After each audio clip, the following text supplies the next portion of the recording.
All right, guys, a little driving rant. I'm going to focus on John 4 for this particular trip. It's basically the story of Jesus coming into Samaria, to a town in Samaria, Sychar, I believe that's how it's pronounced, near the plot of ground Jacob had given to his son Joseph, and Jacob's well was there, and that's where he sat down. Starting at verse 7, when a Samaritan woman came to draw water, Jesus said to her, "Will you give me a drink?"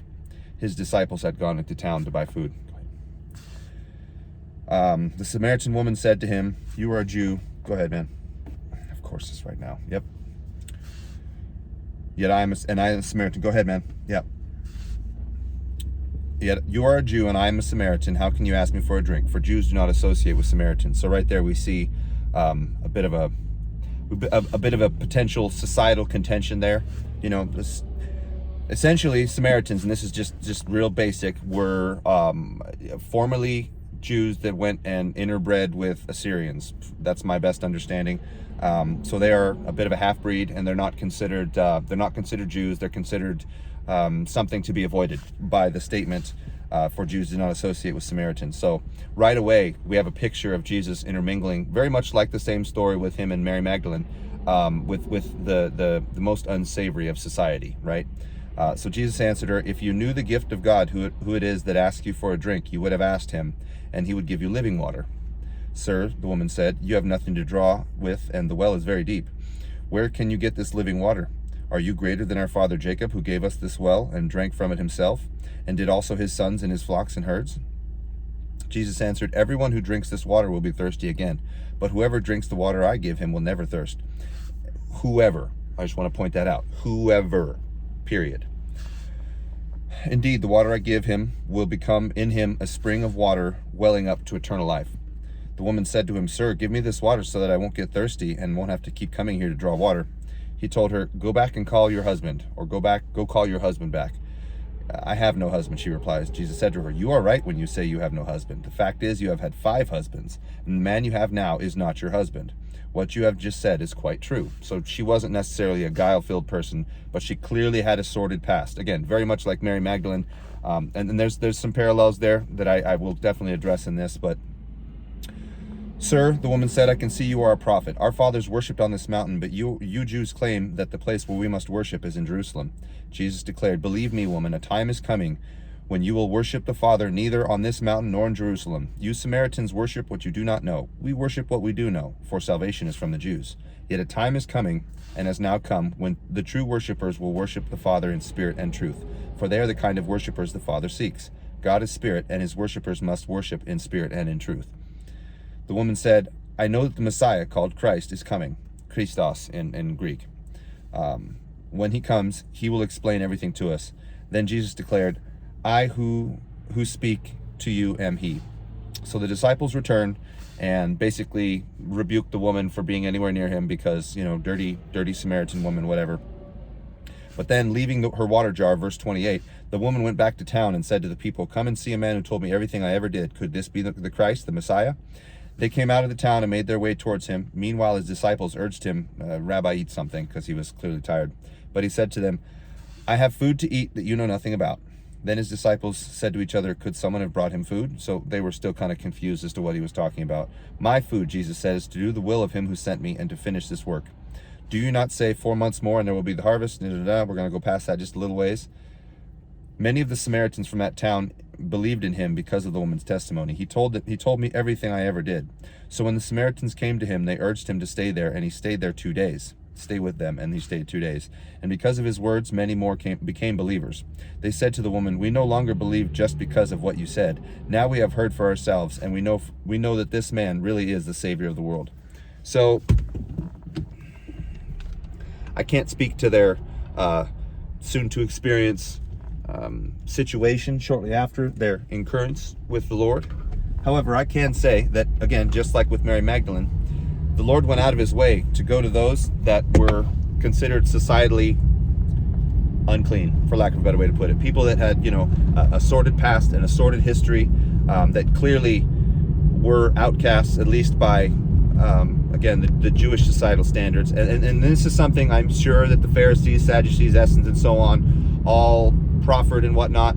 And They probably forgot about the story of Jonah, where Jonah was sent specifically to the capital of Assyria, Nineveh, to make believers, and this is well before the time of Christ. So a couple of different things there. First off, Christ is for anyone who will believe.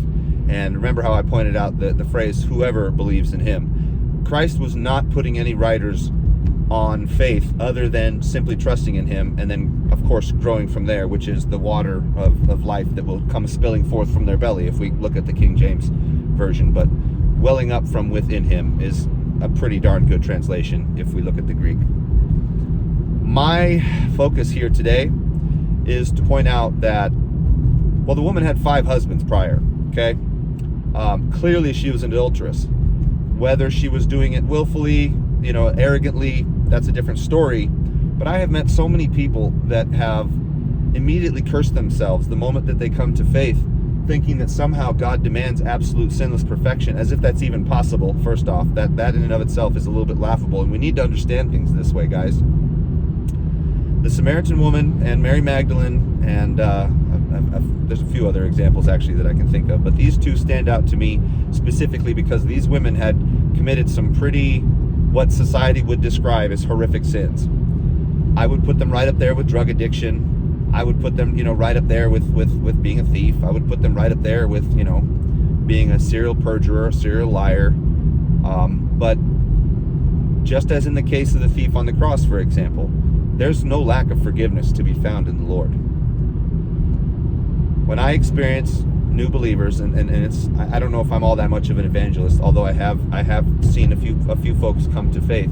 The ones that have the most sordid pasts are the ones that are in the most question as to whether or not the Lord actually loves them and forgives them, and whether or not anything they've done in their past will directly affect their faith in the future. And the answer is, according to the Lord, no, at least as far as he can see it. What that means is well, whosoever believes in him. He said that to a woman that he knew was in serial sin and currently living in sin. Now, do we get any kind of idea as to what happens, later on in her life? No, but I will say that the story of this Samaritan woman has actually led to there are Syrian, Samaritan, if you will, Christians that I don't know if it's worth anything, honestly, but they trace their origins back to this story, this city, that people that decided to believe in the Lord and follow him that day because of the encouragement that they had, the truth that he told, the fact that he was so merciful and so forgiving. There is a gigantic track record of the Lord being accused by the Pharisees specifically of hanging out with sinners. You guys don't realize when you're new, because Satan is after you and he's absolutely trying to trip you up. Don't get me wrong, that's exactly what's going on. He's trying to convict you of something that you've already been cleared of, right?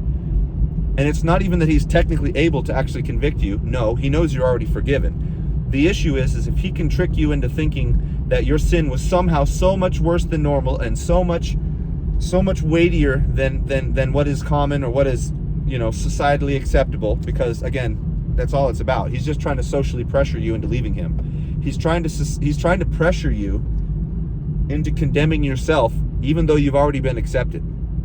Again, I talk about this all the time, but I think this is very instructive, and we should always keep our mind on it. The night the Lord gave communion, the night that he was betrayed by Judas, he pulled out the basin and started washing feet. He said, "Your whole body is clean." So if you believe in him, if you were to die right now, you're white, you're washed, you're done for. It doesn't matter if you forget to, admit to a sin or two right before you pass on.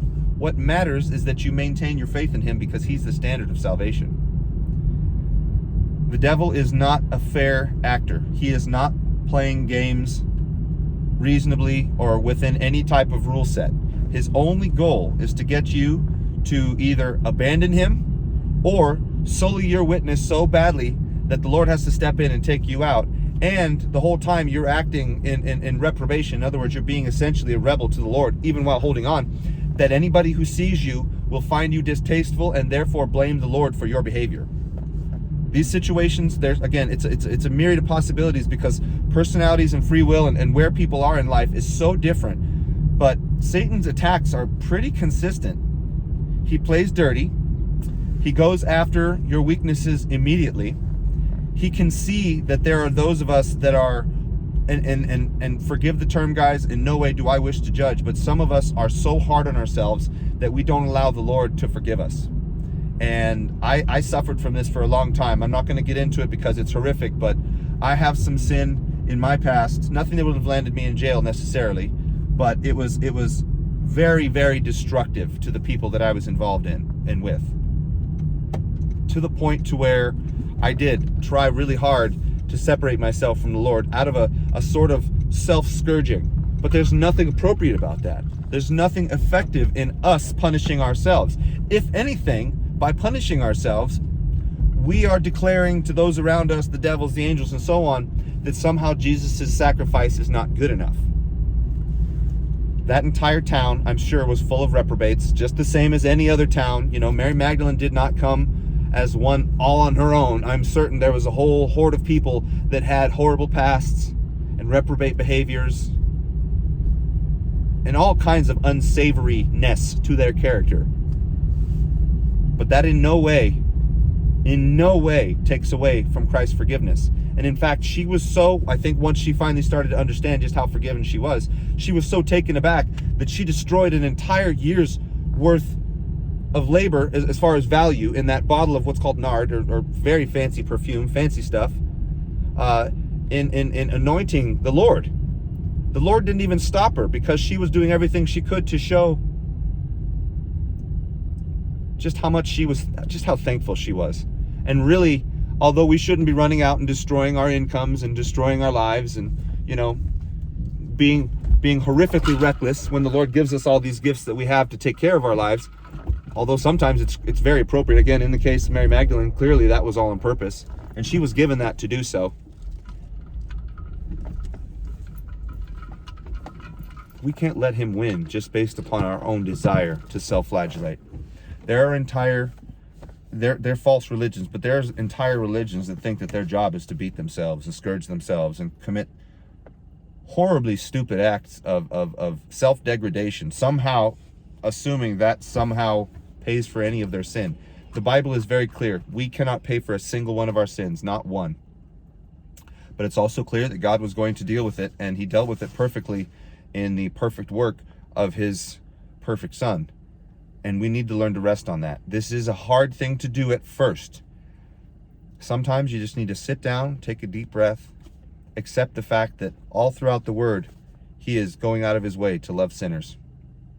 Even Isaiah, somebody very, very close to the Lord, had a vision of the Son of Man, either while he was awake or asleep or whatever, and his initial response was, "Woe is me, I am a ruined man. My eyes have seen the King of Kings, Lord of Lords, the Holy One of Israel," right? So even somebody who, I guess societally would have been understood as somebody, you know, relatively sin-free and on a good walk, even he knew that he was absolute garbage compared to the Lord. And there's no reason for us to assume that at any point in this life are we ever going to earn him or deserve him. That is clear. It is 100% love and grace, and we need to hold on to it. We need to grab it, treat it like it's the most important thing in the world, because it is. It is literally the meaning of the world. It's what everything swirls around and about. So once you've accepted him, you need to pray, okay? You need to find that place inside of you to let these things go, because the truth of the matter is, you're already white. Yes, you are going to sin as you go on. Can you resist the worst of sins in the power of the Lord after you're saved? Absolutely. Keep learning the word. Hate sin. But don't assume that he hates you the way that you hate yourself, because that is not right. That is absolutely the devil's goal, to get you to think that there's anything you can do about things that have already happened. The past is behind you. Paul used to kill Christians. He used to murder believers. Stephen was killed with Paul staring on approvingly. Stephen's one of the most awesome examples of, nobody's perfect, but an undeserved death. Not that it's anywhere near the Lord, of course, because Stephen, I'm sure, was a sinner. But Paul was in approval of this, and he still turned out to be the most active, and in my opinion, and perhaps yours too, the greatest of the apostles. So you've got to take your past, which has already been forgiven, hold it like a football, and punt that son of a gun as far as you can and never look at it again, because he's already done that. Yes, you are going to stumble in the future. You don't have to go back and stumble the way you have before. And in fact, the devil is hoping that that feeling of not being worth it, that lack of worthiness, will somehow make you feel enough that you run back to your sin. And we can shortcut all of that by just standing on his forgiveness. Okay? I don't want to go on too long. This is already becoming a long video. But you guys need to understand, we have these examples in the Bible for a reason. You are not alone. You are amongst billions of sinners that have been born, and every single one of them could have had the Lord regardless of what they did if they would just choose him. Yes, the power of the Spirit will give the ability to walk away from these things, and the more we learn the Word and the more we hold on to him, the more often we ask forgiveness, and the less arrogant we allow ourselves to be, and the more we throw ourselves down at his will and just learn it as best we can and love it and not love our view of what sin is, because 1 John, he also goes over the fact that, guys, there are going to come times where your conscience is wrong, where it wants to condemn you. And his forgiveness is greater than our self-condemnation, and we need to accept that. I advise anybody who's new to read John and then read 1 John. There's plenty of confusing things in both of them. Yes, I understand. I'm dedicating myself to breaking these things down so that you guys aren't in question. And if you ever want to leave me an email, everythingsfinedad@gmail.com, and I will answer every single one as many times over as I need to so that you guys are comfortable. I live for this. I live for you. I love him so much, and I don't want any of you guys to go, I don't want you guys to fall prey to that stuff. I used to suffer from this too, but literally thank God for Jesus Christ and all of his love and forgiveness. Please leave comments or questions. Again, I live for this. No matter what happens, whether I get a job and I can't do this very often, I don't care. I'm still going to go out of my way to take care of you guys. And if I got to stay up every night, I'm certain he'll give me at least some of the energy to do it. And I really do care, and I really am here for you. And you guys don't have to suffer through this. We need to be strong. He's with you. He already forgave you. If you feel at all like you've done something now, have him wash your feet and just walk away from it. You can do it. I love you guys. Like, share, subscribe, hit the bell. We'll talk to you soon.